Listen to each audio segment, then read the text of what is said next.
Hello friends, welcome back to my channel. இன்றைக்கி நம்ம ரொம்பவே சூப்பரான ஒரு வாழைப்பூ பொரியல் தாங்க பார்க்க போகிறோம். ரொம்பவே டேஸ்ட்டாக இருக்கும். இது மாதிரி ட்ரை பண்ணி பாருங்கள். இப்போ வாங்க எப்படி செய்யலாம்னு பார்த்துடலாம்.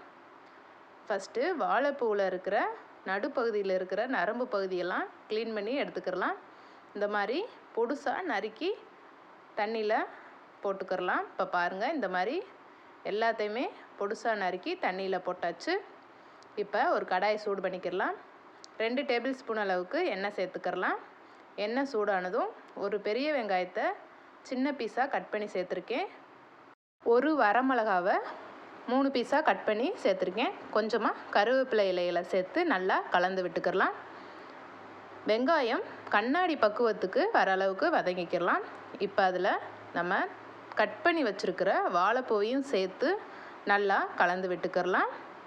இது கூடவே 1/4 டீஸ்பூன் அளவுக்கு மஞ்சள் தூள் சேர்த்து ஒரு 1/2 டம்ளர் அளவுக்கு தண்ணி சேர்த்து நல்லா வேக வச்சுக்கிறலாம். வாழைப்பூ வேகிறதுக்கு கொஞ்சம் டைம் எடுக்கும், அதனால் 1/2 டம்ளர் அளவுக்கு தண்ணி சேர்த்தாலே போதும்.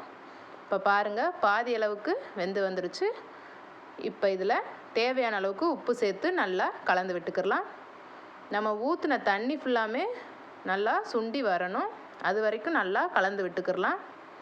இப்போ பாருங்கள், நல்லாவே வெந்து வந்துருச்சு. இந்த ஸ்டேஜில் நம்ம அரைச்சி வச்சுருக்கிற தேங்காவை இதில் சேர்த்துக்கிறலாம். தண்ணியே ஊற்றாமல் அரைச்சி எடுத்துருக்கீங்க, இதே மாதிரி அரைச்சி எடுத்துக்கோங்க. இப்போ இதையும் நல்லா கலந்து விட்டுக்கிறலாம். ஒரு 2 நிமிஷம் இருந்தால் போதுங்க, எல்லாமே ரெடி ஆயிரும். இப்போ பாருங்கள், ரொம்பவே சூப்பராக ரெடி ஆயிடுச்சு. இப்போ நம்ம ஸ்டவ் ஆஃப் பண்ணிக்கிறலாம். இது மாதிரி ட்ரை பண்ணி பாருங்கள், டேஸ்ட்டு ரொம்பவே சூப்பராக இருக்கும். ஓகே ஃப்ரெண்ட்ஸ், பிடிச்சிருந்தா லைக் பண்ணுங்கள், சப்ஸ்கிரைப் பண்ணுங்கள், கமெண்ட்டும் பண்ணிடுங்க. ஓகே ஃப்ரெண்ட்ஸ், பாய். நெக்ஸ்ட் வீடியோவில் நம்ம பார்க்கலாம்.